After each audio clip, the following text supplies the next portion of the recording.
So I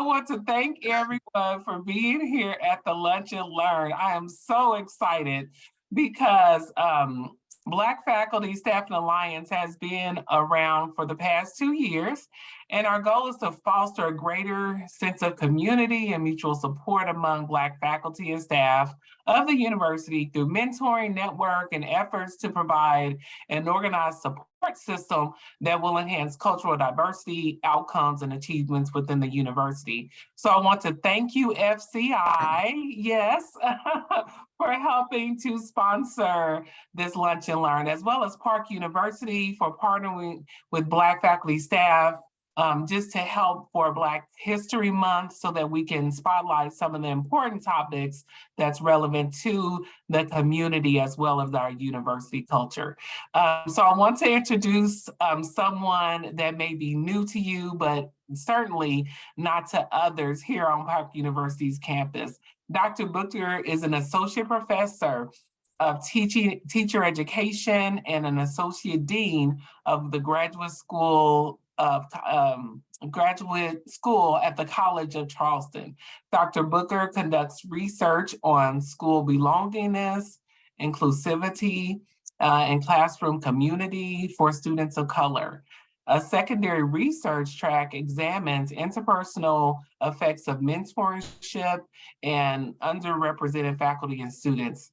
So today's presentation will discuss the vital importance that you play as members of the campus community and encourage welcoming environments which will thrive and grow. And basically, I just want to also put a plug in that Dr. Booker is my mentor, as I am part of an FCI Scholar. So she is mentoring me through this research and navigating through the process of becoming a better professor, and as I'm on the tenure track to gain, my tenureship here at Park University. So I want to thank you for being here, Dr. Booker, and welcome. Thank you so much, Stacy. I appreciate that warm welcome. I see some other folks, Amber and Jamie here as well. Thank you all again for the invitation. I feel like over the past maybe 2-3 years, I've really established a wonderful working relationship with Park. And so I truly appreciate the opportunity to come back and speak with you all today about one of my favorite topics, belongingness and inclusion. And so I suspect we're going to have time at the end for question and answers. But if you have at any point something that you want to share, maybe in the chat, we can have someone maybe looking at the chat just to see if there are any questions that might bubble up as we go through. But I'm really excited to be with you all today, and let's go ahead and get started. Our agenda, let down the teacher education me help it. So the first thing I want to do is spend a little bit of time talking about differences, right?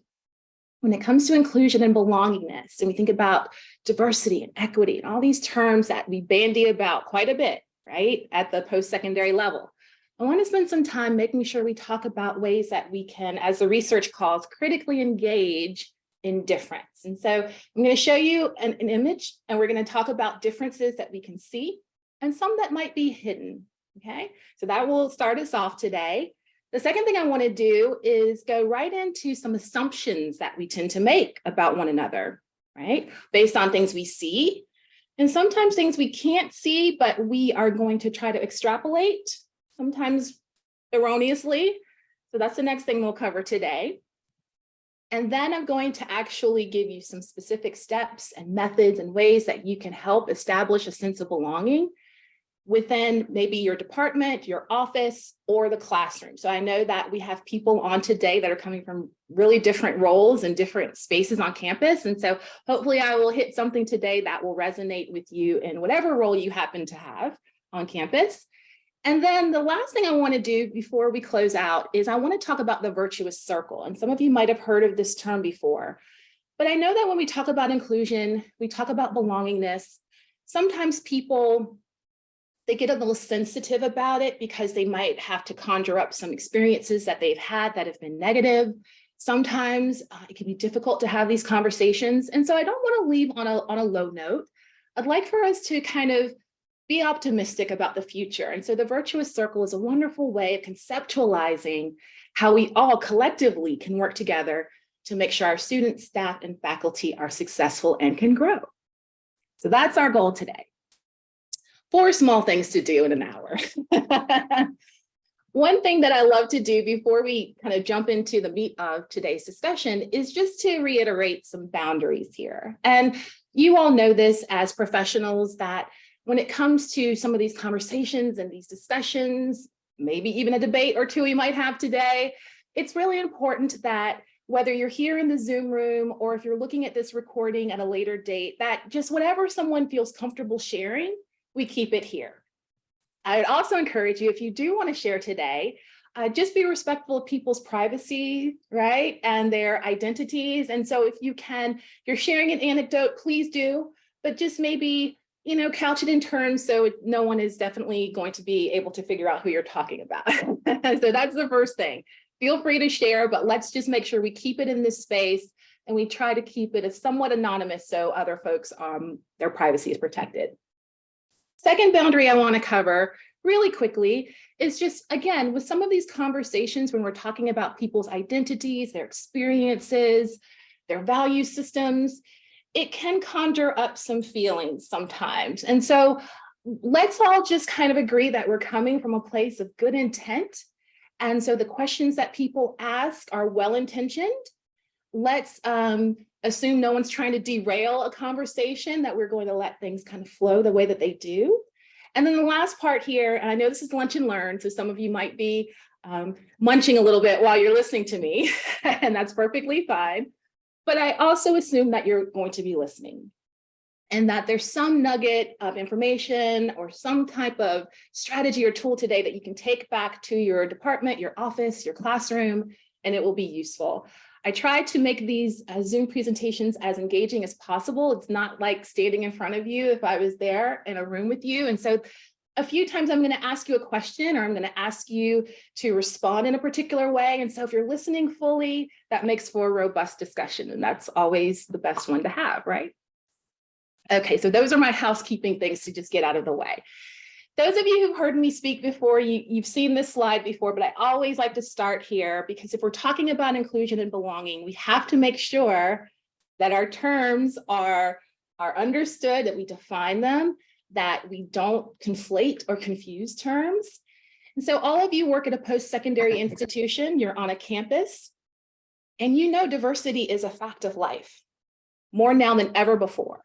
We have students, faculty, and staff members who are coming to us from all sorts of backgrounds and cultures and experiences.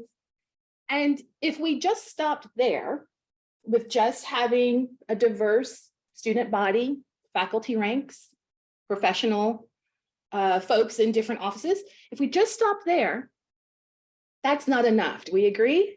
Just having the presence of different types of people is not enough. We need to take it one step further, right? And that's where equity comes into play. So equity here is about beyond just having different groups of people represented.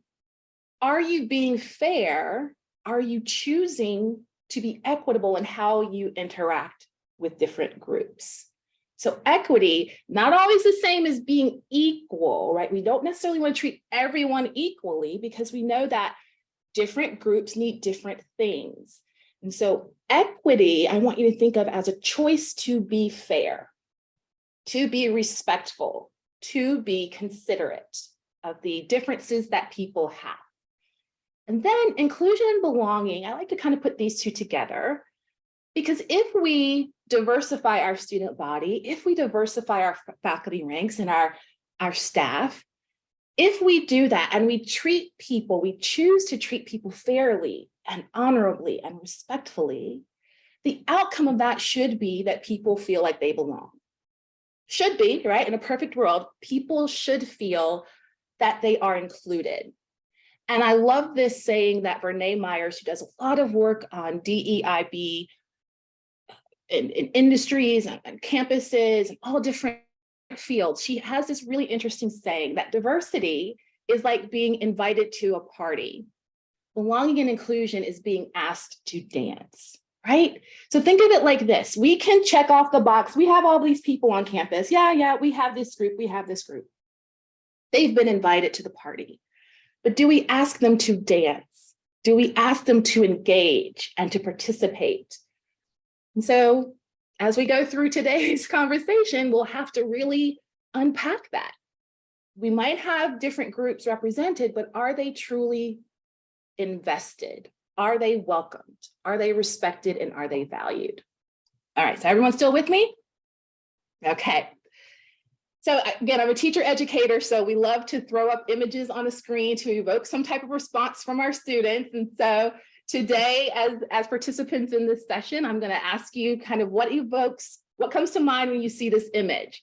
So we're thinking about identities, right? That first item on our agenda is we want to critically engage differences. So some differences that we can see as represented here with the iceberg. Anything above the waterline is visual, right? We can see that. So things like skin color, we can hear an accent, some disabilities. Now that's very important to keep in mind, some disabilities, people's communication style. These are things that are above the waterline. These are things that we can see, we can detect. Yeah?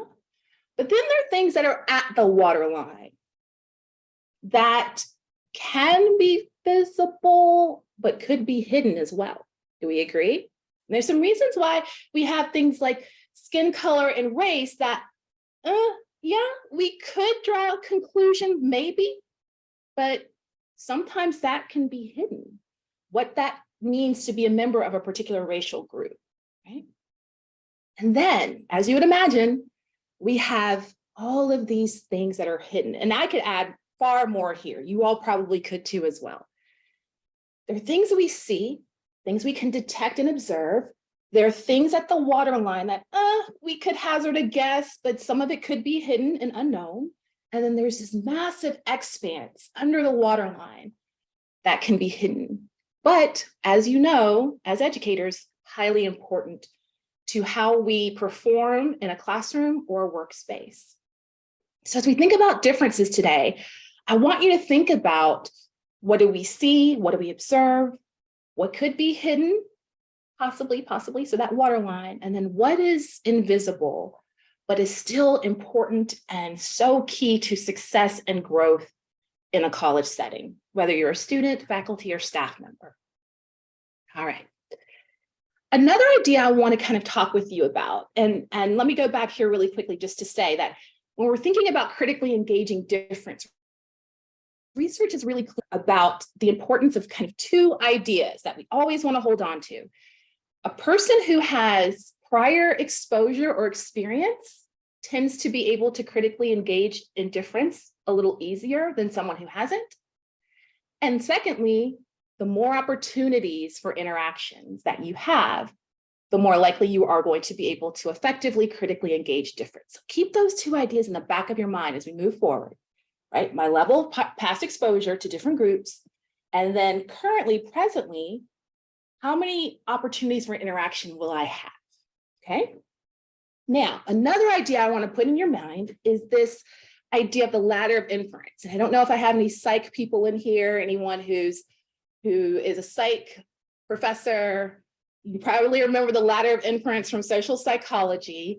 This is where our assumptions come from. So let's go to that second bullet on our agenda. So let's talk about, now that we've looked at all the differences, where they can kind of be in our sensory store, what we see, what we suspect, and what we don't know. Let's talk about where assumptions can come from.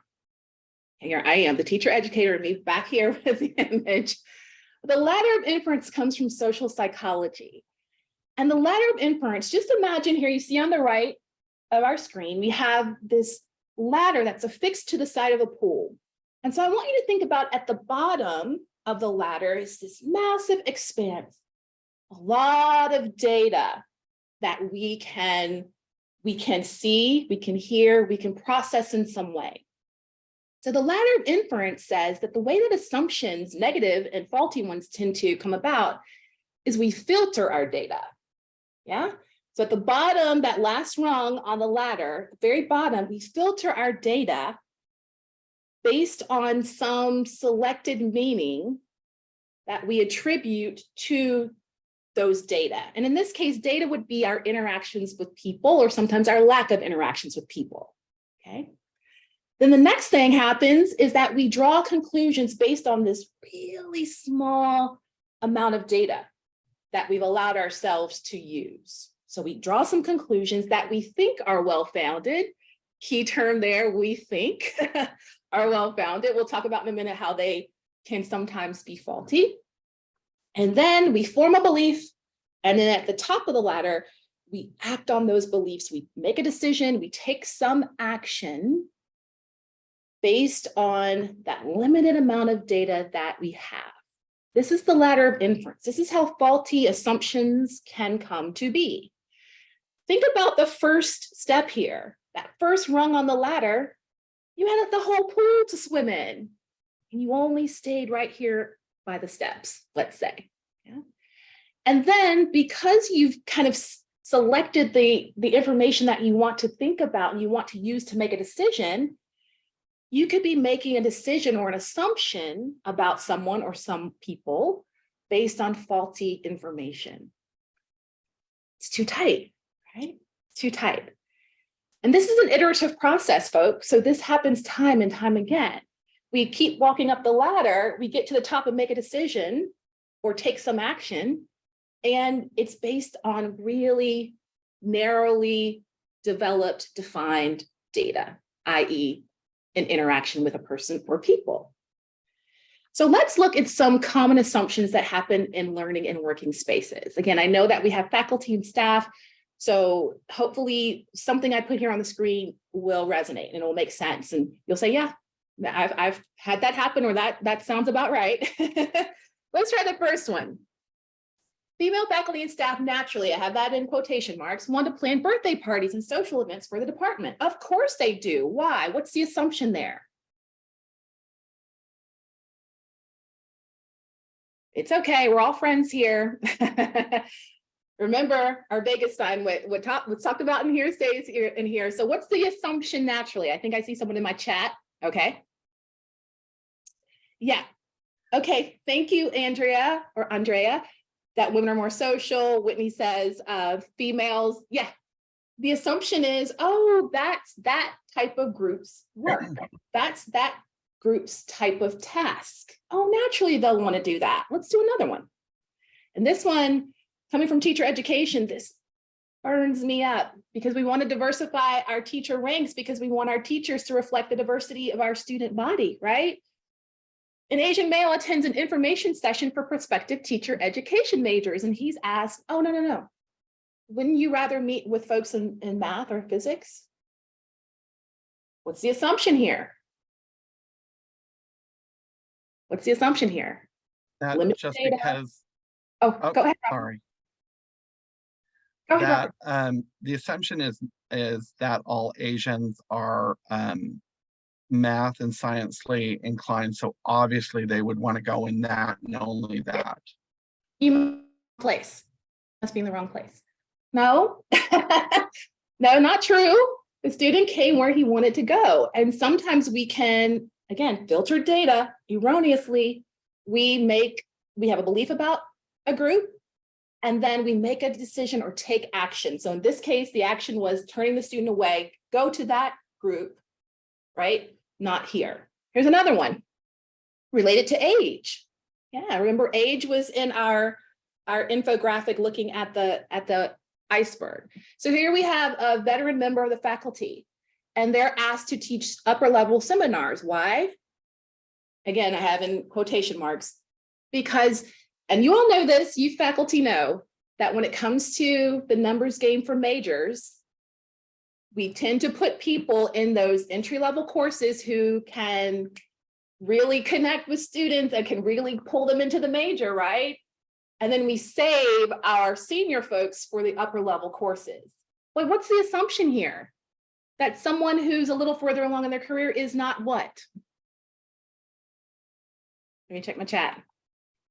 that they're not capable of being able to connect and being relatable to younger students. Of course they can be.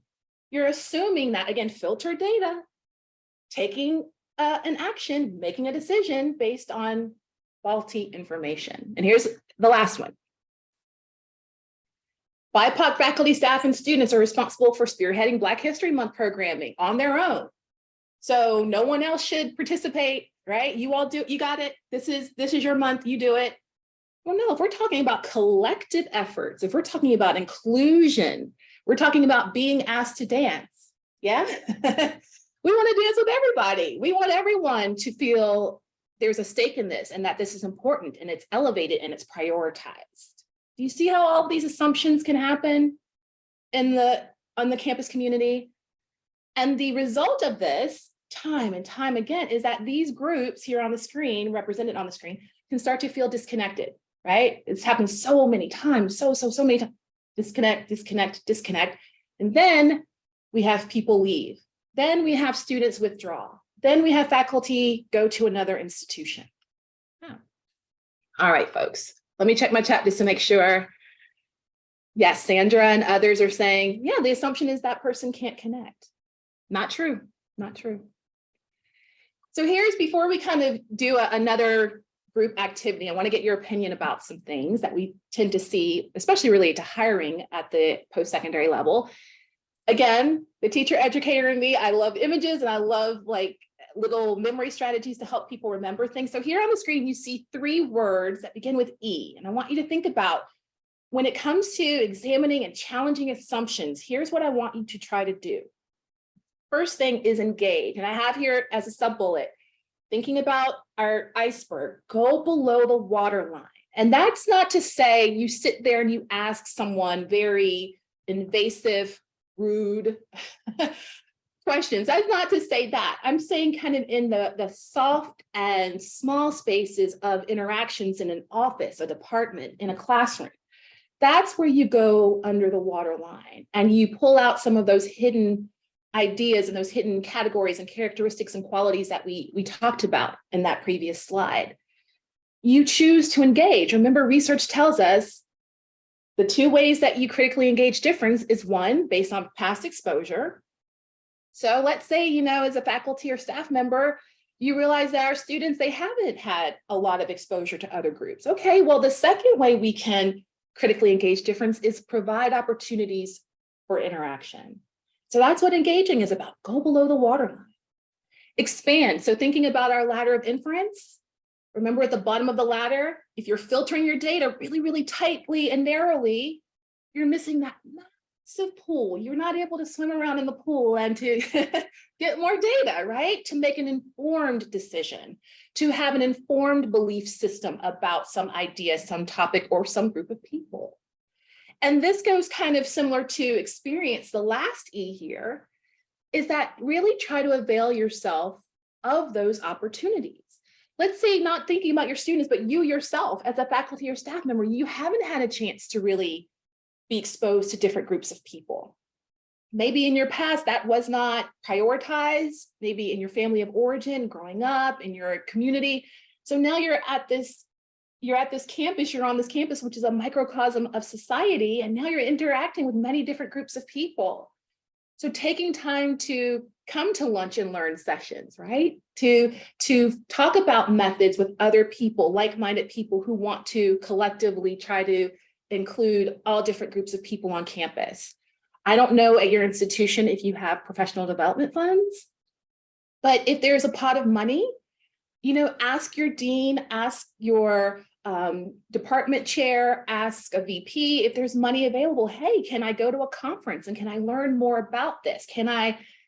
For that second piece, can I get more opportunities for interaction? Is that possible? Can I have speakers come to campus and talk about this? Can I have a speaker come into my class and share some ideas and some strategies for these things? That's the way that you start to critically engage difference. You take a beat and you say, hey, I don't know it all, but I want to learn more than I do, and I know. That's where it starts. Okay, folks, let's do a quick case study. Let's do I call this an ask and apply in my class. So here's an example of something that kind of straddles the faculty and staff ranks, I believe, pretty nicely here. A search committee. So a little later on, I'll talk about specific ways that you can make sure in terms of hiring and onboarding and advancement in your department or in your office that you're thinking about these ideas. I'm not going to read it. You all can take a look at the screen and see what kind of the presenting issue is. Those of us who've been on search committees, you know kind of the drill. So we have some finalists. We say, hey, come to campus. We want you to engage in this job talk. The job talk requires you to do a teaching demo. You need to talk about your research. You're going to meet with some people as well. So everyone has to do this. Yeah. But then what happens when one finalist, the only female and person of color, is asked to do more? So this person is asked to, in addition to everything you saw on the previous slide, this person is asked to meet with other members of the campus community, the provost, a group of alum, the head of the athletics department, and they're also asked to provide additional letters of recommendation above and beyond what was originally required. Okay, so let's sit with this for a minute and let's rewind all the way to the beginning. So the first thing I want you to think about and how you would address this, what is the assumption that is at play? What's the assumption that's at play here? Only female, only person of color finalist is being asked to do far more than the other two finalists. What could be an assumption that's bubbling up to the surface here? And remember, you're on the search committee. And so you want to address this. You want to go to the other folks involved. But before you do that, what's the assumption that you think is bubbling up to the surface here?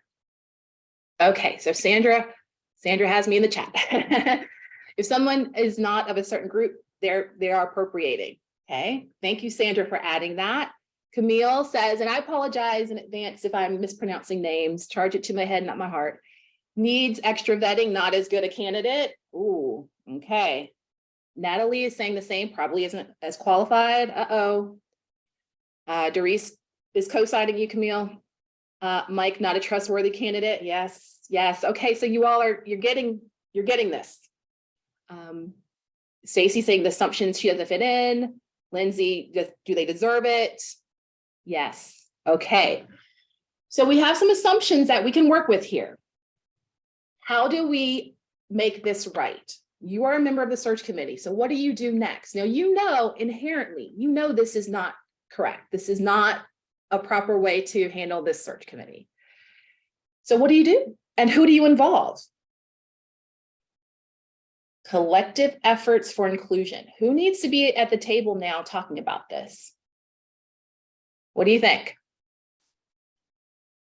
Who's involved in the resolution? Okay, Wanda, or Wade, I'm sorry, Wade. For me, I would try and push the female candidate and send out her to more and get a larger area group to approve and get more support. Okay, yes. So Wade is saying, listen, this isn't right. And I need to call in some supports here to support the fact that I see that this is not right. And I mean, this is even beyond like labor laws and EEO laws, right? I mean, that's a whole different ball of wax we could point to here to say that this would be out of line and in error. But yes, so Wade is going to call in some supports to see who else could provide some input here. Oh, okay, lots of folks in the chat. Doris says, hey, let's ask why are the requirements changed? This makes the optics look bad. Agreed.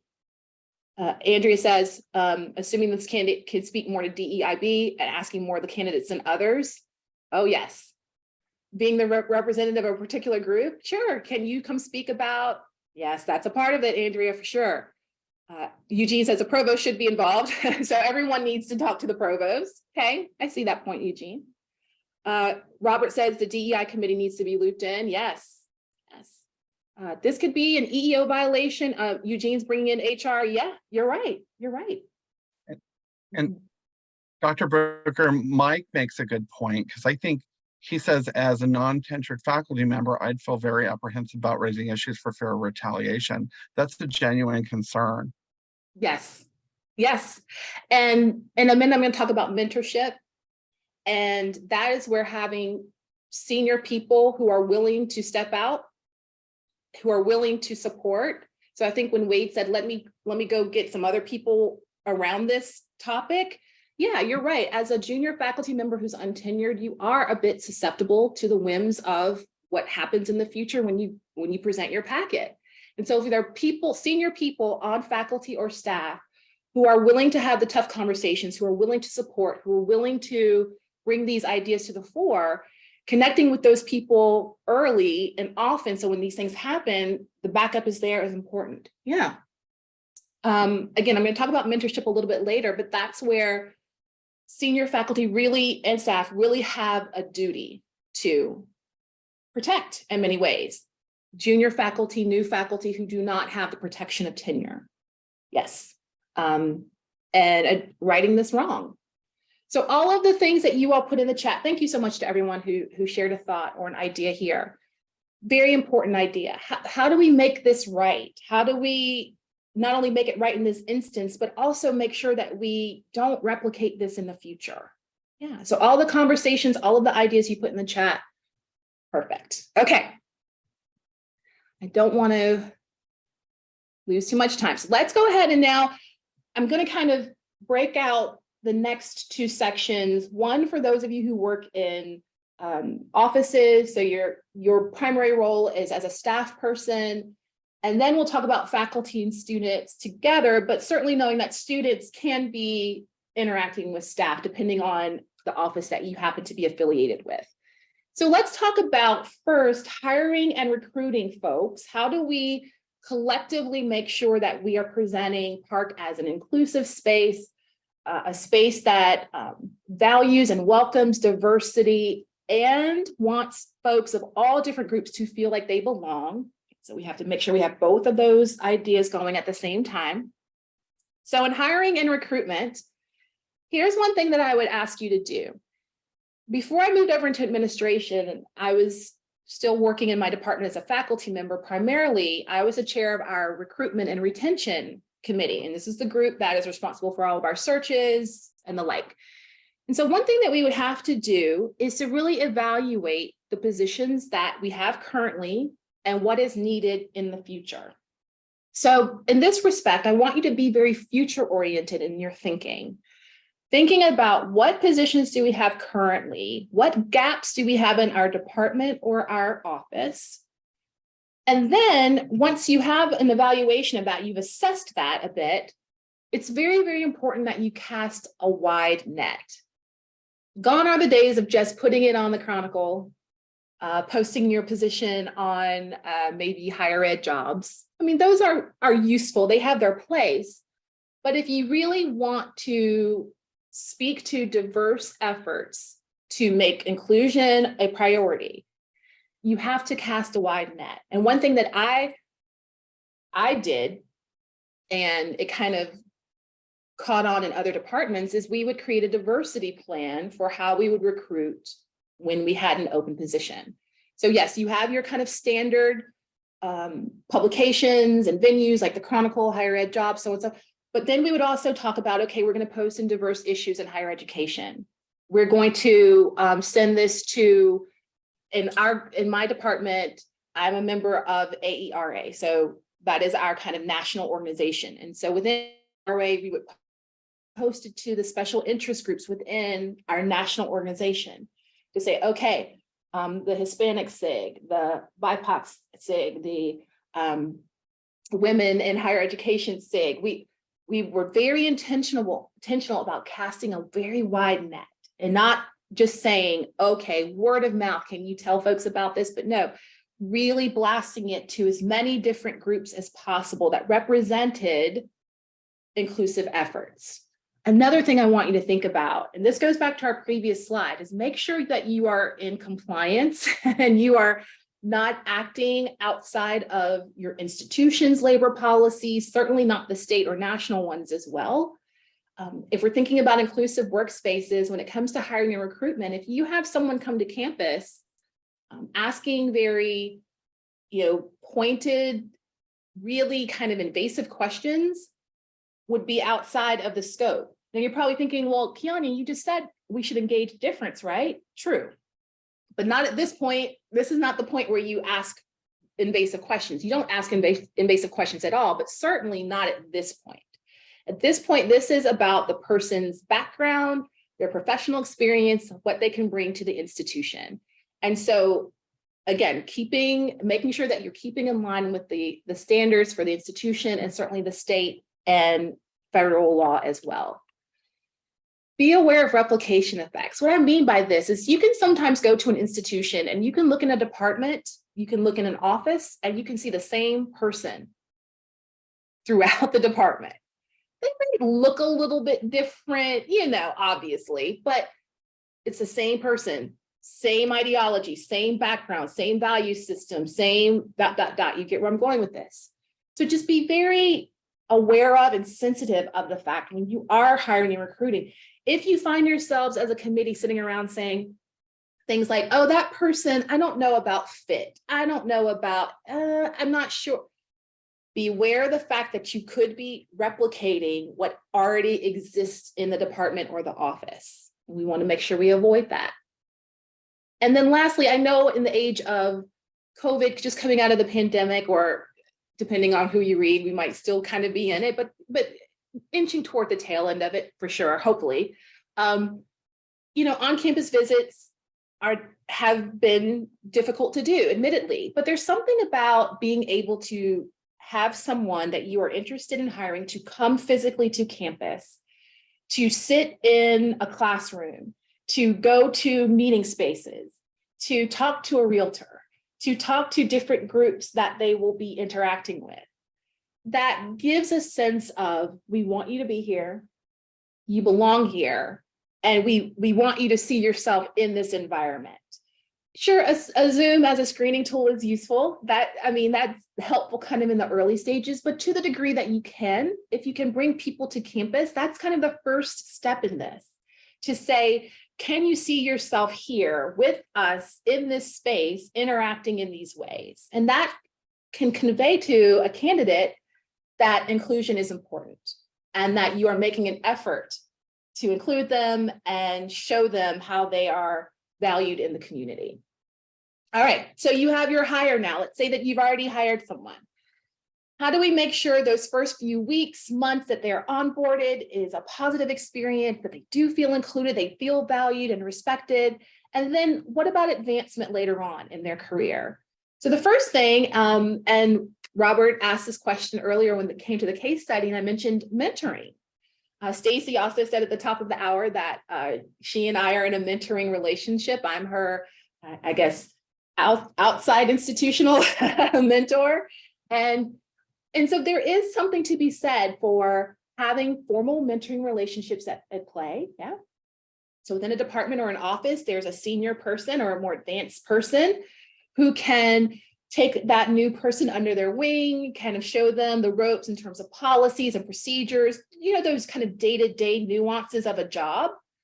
But then I would also encourage you all to think about making sure that there are opportunities for informal mentoring as well, meaning that maybe that new person does have a point person in their department or their office, but that there's also someone across campus who might share some commonality with that person and can be an informal mentor to them to say, hey, here's where you can get your hair cut. Here's where you can get your hair done.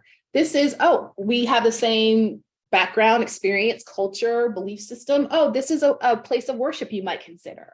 Oh, let's go get lunch sometime and we can talk about, you see where I'm going with this? So it's not mentoring in the sense of trying to tell you professionally how to advance. It's more of a socialization to the institution. That's where that mentoring, someone else who's been here longer and knows, and there's a sense of relatability outside of what do you teach and what do you research? That's important. Don't get me wrong. Those of us in faculty ranks know that that type of mentorship is important.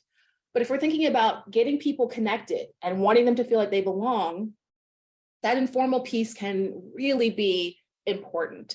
And so building those networks, making those introductions, having those social events where new people who come on board, they know that, yes, I have this point person in my department or my office, but there's also someone else or someone else, other people that can help me as I need to progress over time.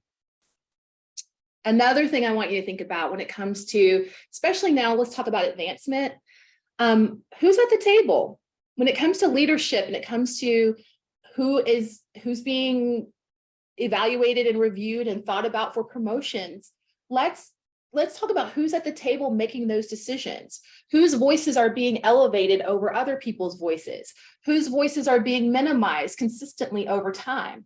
When it comes to this idea of inclusive practices as related to workspaces, we want to make sure that everyone feels that they can come to the table and everyone's value is important, and that certain groups and certain people are not being elevated over others.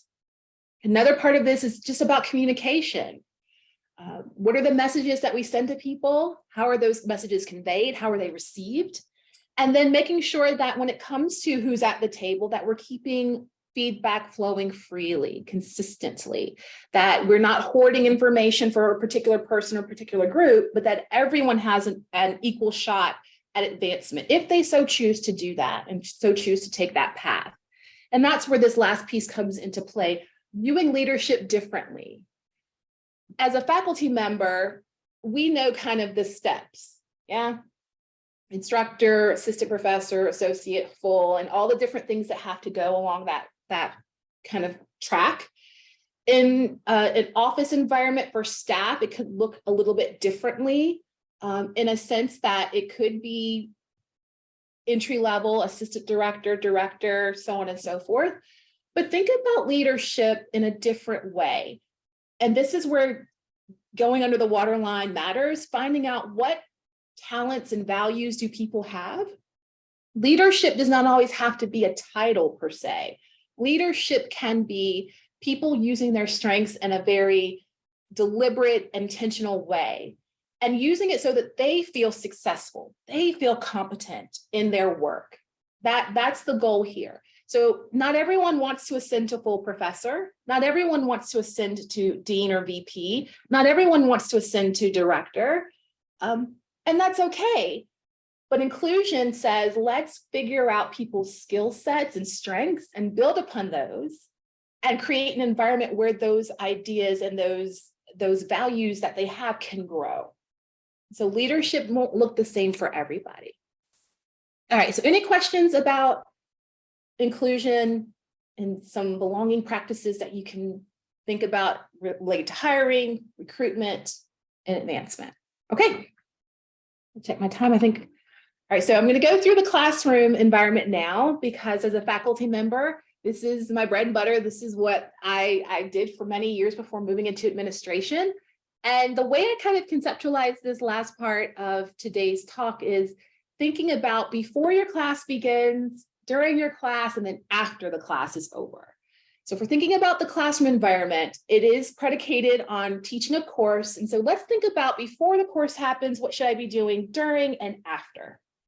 So before the course begins, those of you probably, if you're a big kind of self-help reader and you like those types of books, you probably remember years ago, Stephen Covey came out with The 7 Habits of Highly Effective People.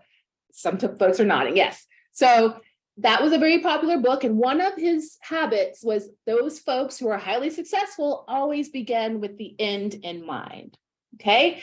And so I would say, and this is a little counterintuitive, before the course starts and you're thinking of how do you want to build this course for maximum impact, think about at the end, when that student leaves you at the end of the quarter, the end of the semester, the end of the year, what do you want them to be able to do? What knowledge do you want them to have? What skill set do you want them to have developed? And how do you want them to feel? I was about to say most importantly, but they're all important. But how do you want them to feel about the learning experience in your course?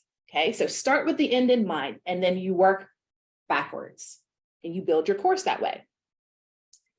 So everyone has to have a syllabus for your courses. You all know this. At our institution, there's a lot of boilerplate information that has to be included. So I would say doctor your syllabus. If we're thinking about ways to make students feel included, respected, valued, and welcomed, think about beyond kind of the boilerplate stuff that we all have to include. Think about the readings that you are asking your students to complete. Think about the assignments that you're asking your students to submit. Are you looking at different types of authors, different types of styles of communication? Are you thinking about ways that you can let your students make a choice in how they can demonstrate mastery? A quiz, a test, and a paper, they're never going away. They'll always be in our toolkit. So let's expand it a little bit. Let's think about presentations, podcasts, debates, doing narrative essays in some way that's different from kind of a typical research paper. Think broadly about ways that you can open the learning environment to speak to different types of students' learning styles, background experiences, and ways they want to demonstrate mastery to you. Again, quizzes, tests, and papers are never going away. They will always be there for us. But thinking about what you want your students to read, thinking about different authors, genres, different approaches to the instruction, that speaks to inclusion. That says, I realize in my class, I'm going to have different students with different experiences, different value systems, different beliefs, and different strengths. And I need to do my best to have different modalities and ways of reaching them. And then, before you even have a student step through the front door of the class, or if you're teaching online, before they even click on your Zoom link, anticipate looking at your syllabus. Okay, week 3, I'm asking them to read this very provocative, inflammatory text. Ooh, okay, so prior to week 3, let's talk about civility in the classroom. Let's talk about how we disagree and how we approach conflict in the classroom. You look at your syllabus before the class even starts, you can anticipate and you can head off some of those heated moments so that when they happen, and they will happen, you're prepared. You're not caught off guard. You have some tools and strategies that you can help students work through these ideas.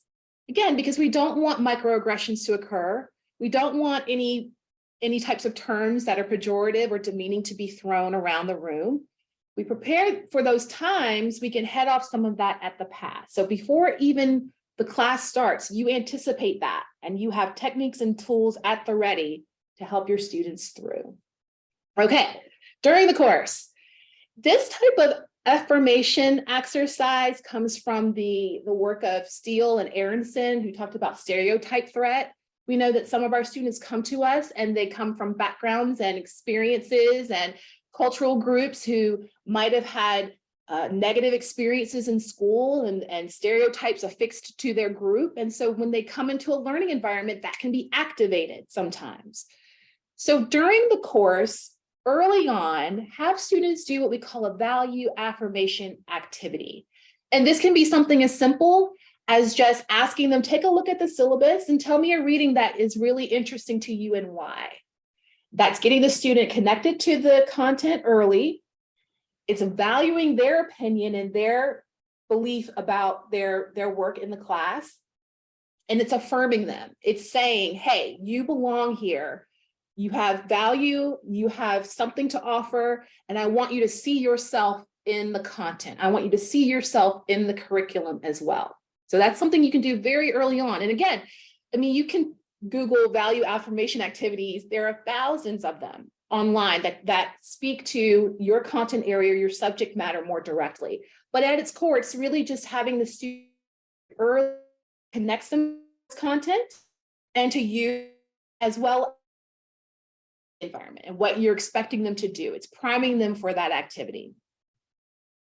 Second thing I want you to think about during the course is a lot of the research on inclusion in the classroom has started to connect with grit and growth mindsets and persistence. And we see that faculty members who take time to help students work through struggles, work through obstacles, have them anticipate those struggles and obstacles, and provide tools and strategies to help them through it, those students tend to feel more connected and a stronger sense of community within those learning environments than students who don't have that same support. Those of you who've heard about fixed and growth mindsets, you know that when we have a student with a growth mindset, they know that with effort and energy and persistence and a willingness to try. I can try to be successful. Students who have that perspective and who have professors who permit failure and say, hey, this is a part of the process, it's okay. Students who have faculty members who have that approach, who teach them a growth mindset, hey, with some effort, you can move the needle a little bit, tend to feel more connected and included and valued in the learning environment than students who don't have that support. Another thing here I would encourage you to do, actionable and substantive feedback. That is another way that you demonstrate to students that you care, right? Inclusion is about not only kind of the students' feelings toward other people, but then also how they reflect in what you're showing them about your feelings about them. You show you care about students when you take time to give them actionable, very specific and substantive feedback. You are showing them, I'm giving you some room for improvement here. I'm giving you some steps to improve. If you take these steps, you can move the needle, right? And that's a part of feeling connected to the learning environment. Hey, people here want me to be successful. They are taking time to show me how to do that. Another thing I want you to think about is what we call managing the triangle. Every single one of us, whenever we go into a working or a learning environment, we have touch points. And so as a student, when I enter to a classroom, I have a touch point with my teacher, my professor. I have a touch point with the content that I'm being taught. And then I have a touch point with my peer group. So other people who are considered my classmates or my learning partners. And so part of you creating an inclusive environment is you manage that triangle. You make sure that the relationship students have with you is strong and it's reliable, that they feel connected to the content. We just talked about some ways that you can do that. And then you also facilitate the peer group. Because if I go in a learning environment, I'm good with the content, but I don't really gel or connect with my teacher or my peers, that learning is not going to be maximized in that type of environment. And then the last thing I would say is warm demanding. You want to make sure that you are providing boundaries. And that term, I have it in quotations because it comes from Lisa Delpit. This idea of you want to have boundaries in the classroom, but you want to enact those boundaries with care and warmth and consideration.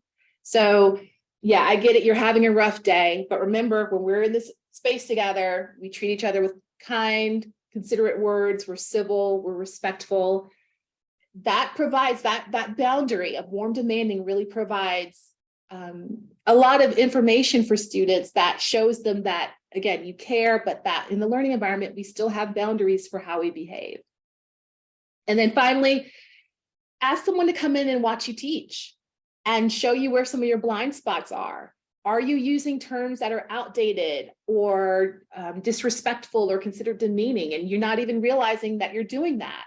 Are you spending the whole time talking and not allowing folks to kind of chime in and talk and converse? And we know that learning is maximized when we have a chance to talk and write and share ideas. So asking someone to come in is another way during your course that you can make sure, am I staying true to my inclusive teaching practices? And then lastly, after the course, reflect on what worked well or what might need to be revised. And I say here in the sub-bullet, don't feel like your course evals are a judgment. I know sometimes it can feel that way, but use that information as a data point. Certainly, if you have a senior person come in, you can use that as another data point. Just take some time to reflect after the course and say, hey, do I need to maybe diversify my readings? Hey, did I ask my students to do 5 quizzes in a paper? Maybe I could ask them to do presentations or to do some small group work, or right? So thinking about how can I get some other strategies in here that can speak to other ways that students perform. And then, as I said before, depending on if your department or your unit has professional development funds, see if you can take a course, or see if funds are a little bit short. Maybe there's a webinar that's low cost or free that you can take and get some other strategies under your belt to help you with this process. And even I've been teaching at the higher ed level since 2002, 2003, and you never stop learning. That's the goal of this, is that when it's all said and done, you never stop learning, no matter what role you're in, what level. You always have to make sure that you keep learning. Okay, I think we're going to do an hour. So let me just finish up with the virtuous circle. This is, as I said before, this is a way that I always like to kind of leave these conversations. So we're on an upswing and not feeling really defeated or worried when it's all said and done. So remember, today we talked about our differences and we talked about assumptions that we make based on what we can see, what we can't see, what we suspect.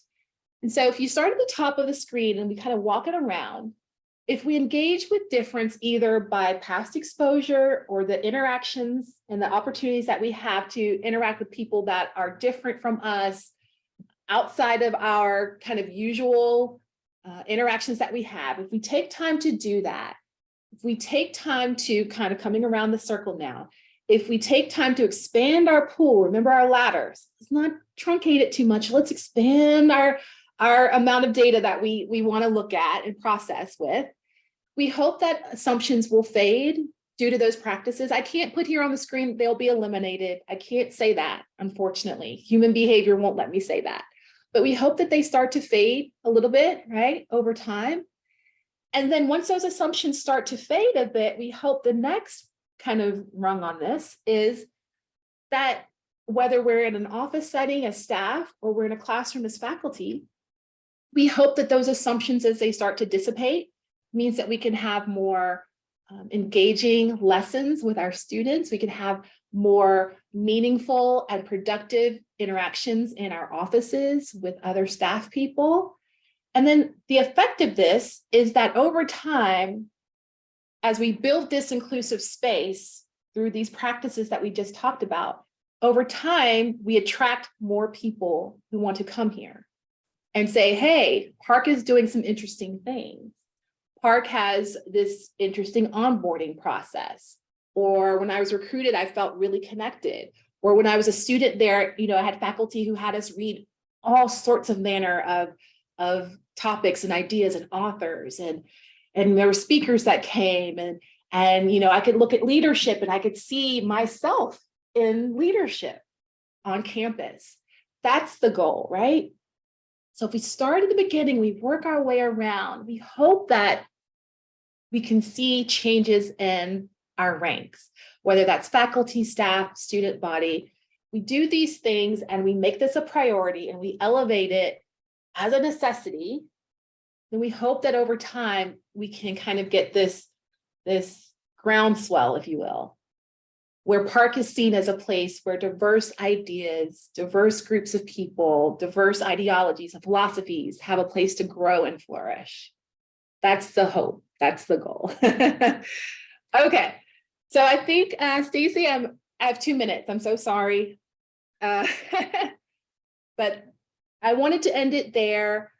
Do you all have any questions and here are some references and I think you might have access to the recording, but if you wanted to have the slides, I can certainly send that to Stacy and Jamie as well.